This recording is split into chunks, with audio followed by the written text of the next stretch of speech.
تو سورہ کہف کے 5ویں رکوع میں اللہ نے ایک پورا واقعہ بیان کیا ہمارے سامنے.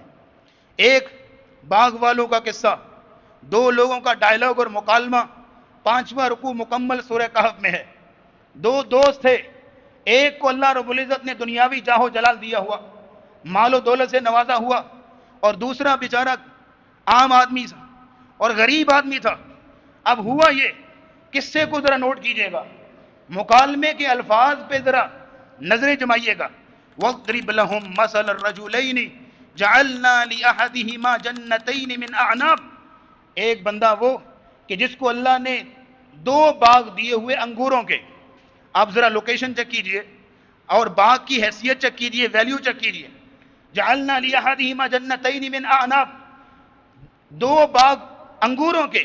وحففناہما بنخل، اور یہ ہے کہ انگوروں سے لدے ہوئے، اور اس کے ارد گرد چاروں طرف کھجوروں کے درختوں کا جھنڈ تھا.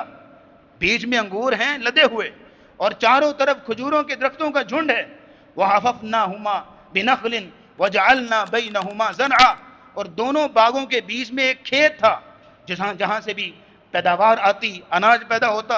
اور اللہ رب العزت فرماتے ہیں کلتا الجنتین آتت اکلہا ولم تظلم منہ شیئا وفجرنا خلالہما نہرا.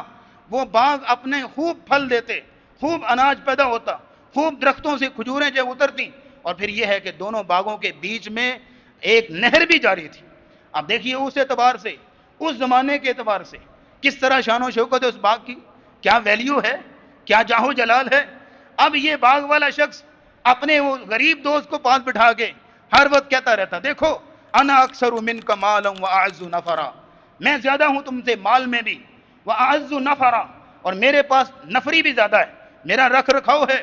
دور دور سے لوگ ملنے آتے ہیں، بڑے بڑے لوگ سلام کرتے ہیں، اور بڑے بڑے لوگ میرے پاس آ کے مجھے سلامیں پیش کرتے ہیں. واعز نفرا ودخل جنتہ وهو ظالم لنفسه، اپنے باغ میں داخل ہوا اور چاروں طرف دیکھ دیکھ کے پھول رہا ہے، بڑا خوش ہو رہا ہے، اور کہنے لگا قال ما اظن ان تبید هذه ابدا، کبھی یہ باغ بھی ختم ہوگا. دیکھو میں نے کیسے سجایا اس کو، کیسے بنایا اس کو، کیسے محنت کی.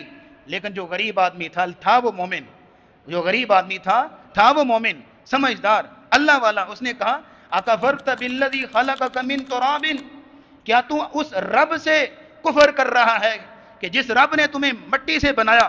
اور پھر کہنے لگا لیکنہ اللہ ربی ولا اشرک بہ احدا، میں اپنے رب کے ساتھ کسی کو شریک نہیں ٹھہراؤں گا. تم کفر کر رہے ہو اور شرک کر رہے ہو. ذرا یہاں میں جو بتائیے گا اس نے کون سا کفر کیا ہے، مالدار آدمی نے کون سا کفر کیا ہے، کون سا شرک کیا ہے جو اس نے اس پر کفر اور شرک کا فتویٰ لگا دیا ہے. حالانکہ وہ تو اپنے باغ پر خوش ہو رہا ہے نا، کفر اور شرک تو نہیں کیا. سر یہاں پہ شرک سے مراد مادہ پرستی کا شرک ہے، مادہ پرستی کا شرک، جو آج کے دور میں سب سے بڑا شرک مادہ پرستی کا شرک ہے. آج کے دور میں آپ کو کوئی نظر نہیں آئے گا کہ ستارے کو پوج رہا ہو، کوئی نظر نہیں آئے گا کہ وہ چاند کی پوجا کر رہا ہو، کوئی نظر نہیں آئے گا کہ جو سورج کی پوجا کر رہا ہو.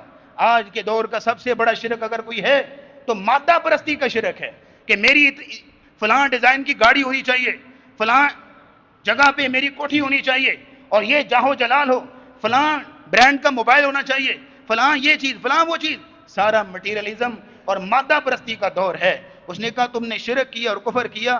اور اگلی بات سنیے گا جو مفہوم واضح ہوتا ہے، ولولا اذ دخلت جنتک، اس کو سمجھا رہا ہے کہ بھائی ولولا اذ دخلت جنتک، کیوں ایسا نہ ہوا کہ تو جب اپنے باغ میں داخل ہوا تھا تو یہ کہتا ما شاء اللہ لا قوت الا باللہ، کہ مجھے میرے رب نے عطا کیا ہے، لا قوت الا باللہ، اللہ رب العزت کے علاوہ میرے پاس کوئی قوت نہیں ہے، کوئی طاقت نہیں ہے. تم نے ایسا کیوں نہ کہا ان ترانی انا اقل منک مالا وولدا، کہ جب تم دیکھ رہے ہو کہ تم زیادہ ہو، مال میں بھی، اولاد میں بھی، تعداد میں بھی زیادہ ہو، تو پھر یہ ہے کہ تم نے اس پر فخر کرنے کی بجائے یہ کیوں نہ کہا ما شاء اللہ لا قوت الا باللہ.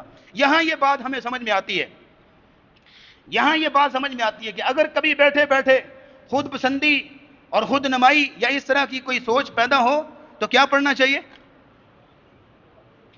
ما شاء اللہ لا قوت الا باللہ، میرا کچھ نہیں، میرے رب کا کمال ہے، یہ اسی نے عطا کی ہے، یہ اسی کا عطا کر دے.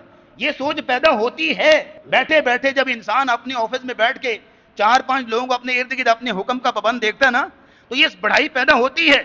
اگر کسی جگہ پہ بڑی گاڑی میں سے گزرتے ہوئے چھوٹے لوگوں پر نظر پڑتی ہے نا تو یہ احساس پیدا ہوتا ہے.